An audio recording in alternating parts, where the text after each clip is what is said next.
Hello प्यारे विद्यार्थियों। BA part first paper first में आज हम पढ़ेंगे संगठन के सिद्धांत। संगठन के सिद्धांतों में सबसे पहले हम देखते हैं पद सोपान। पद सोपान अंग्रेजी शब्द हायरार्की का हिंदी रूपांतरण है। ये सिद्धांत सर्वव्यापी है। पद सोपान के बिना किसी भी प्रशासन की कल्पना नहीं की जा सकती। समस्त संगठन पिरामिड के आकार के होते हैं, जो ऊपर से नुकीले और उनका आधार विस्तृत होता है। अंग्रेजी शब्द हायरार्की का शाब्दिक अर्थ होता है निम्न स्तर पर उच्च स्तर का शासन या नियंत्रण। पद सोपान के सिद्धांत की यह मान्य है कि उच्च अधिकारी नीचे के स्तर पर संपर्क करते समय मध्यस्थ पदाधिकारियों की उपेक्षा नहीं कर सकता। ठीक उसी प्रकार कोई भी निम्न पदाधिकारी उच्च अधिकारी से संपर्क स्थापित करते समय मध्यस्थ अधिकारी की अवहेलना नहीं कर सकता। सीढ़ी पर चढ़ते या उतरते समय किसी भी डंडे को लांघना खतरे से खाली नहीं होता।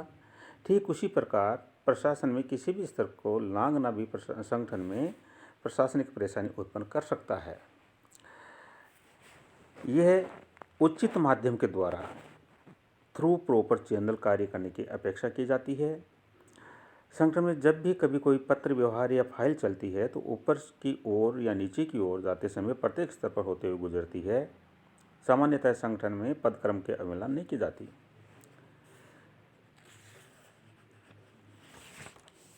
तो हम ये देखते हैं पद सोपान को इस उदाहरण के द्वारा, ये चार्ट के द्वारा समझाया गया है।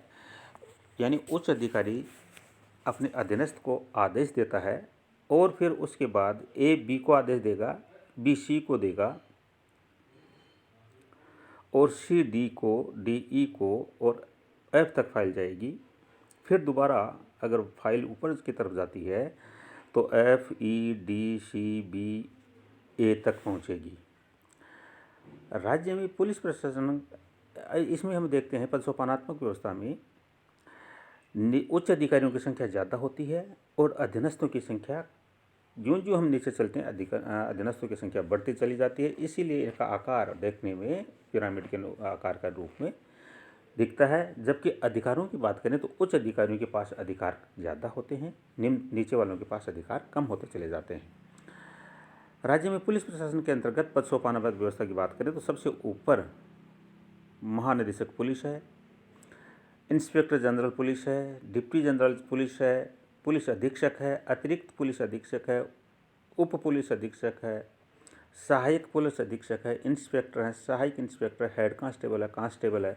तो हम ये देखते हैं कि उच्च अधिकारियों की संख्या कम होती है। जिले में बात करें तो जिले में एसपी एक बैठता है, या अथवा बड़ा जिला होता है वहाँ 2 बैठते हैं, लेकिन सिपाहियों की संख्या ज़्यादा होती है। तो इस प्रकार से सोपानात्मक व्यवस्था में पदों का क्रम हमें देखने को मिलता है।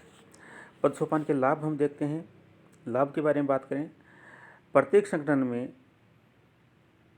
संगठन के निश्चित उद्देश्य होते हैं। पद सोपान के माध्यम से सफल कार्मिकों में सामंजस्य बना रहता है, उद्देश्य की एकता बनी रहती है। पद सोपान संगठन की विभिन्न इकाइयों को आपस में जोड़कर एक संयुक्त ढांचे का निर्माण करता है। यह संगठनात्मक समन्वय और एकजुटता का माध्यम ठीक उसी प्रकार होता है जैसे कि भवन के लिए सीमेंट। यह संगठन में ऊपर और नीचे की ओर संपर्क और संचार का श्रेष्ठ माध्यम उपलब्ध कराता है। पद सोपान की सहायता से संगठन में प्रत्येक स्तर पर और पद पर उत्तरदायित्व निर्धारित करना आसान रहता है। संगठन में प्रत्येक कार्मिक को अपनी स्थिति उत्तरदायित्व का स्पष्ट ज्ञान हो रहता है और उसे ये भी जानकारी रहती है कि वह किसके प्रति उत्तरदायी है। पद सोपान की सहायता से संगठन में प्रत्येक कार्मिक को अपनी व अन्य व्यक्तियों की स्थिति का स्पष्ट ज्ञान रहता है। प्रत्येक कार्मिक भली भांति जान जाता है कि वह संगठन में कितना उच्च, किससे निम्न और किसके समकक्ष है। पारस्परिक स्थिति की स्पष्टता की सहायता से कार्मिकों को आपसी व्यवहार करने में कठिनाई नहीं होती। इस सिद्धांत के परिणामस्वरूप संगठन में कार्य के प्रति सदैव उचित माध्यम थ्रू प्रॉपर चैनल का कठोरता से पालन किया जाता है। इससे संगठन में किसी भी पद क्रम को अनदेखा नहीं किया जा सकता, नहीं आसान रास्ते शॉर्टकट का प्रयोग किया जा सकता है। इस सिद्धांत की सहायता से निर्णय लेने की प्रक्रिया का विकेंद्रीकरण पर कर दिया जाता है। परिणाम स्वरूप संगठन के अनेक मामले अधीनस्थ स्तर पर ही निपटा दिए जाते हैं। केवल अति महत्व के विषय सर्वोच्च अधिकारियों तक जाते हैं। इससे सर्वोच्च अधिकारियों के कार्य को बोझ हल्का हो जाता है और अधीनस्थ अधिकारियों में अपने महत्व की भावना विकसित होती है। इसकी सहायता से संगठन में कार्मिकों की कार्य क्षमता का समुचित उपयोग होने से संगठन में कुशलता और कार्य में मितव्ययता तथा प्रभावीपन विकसित होता है।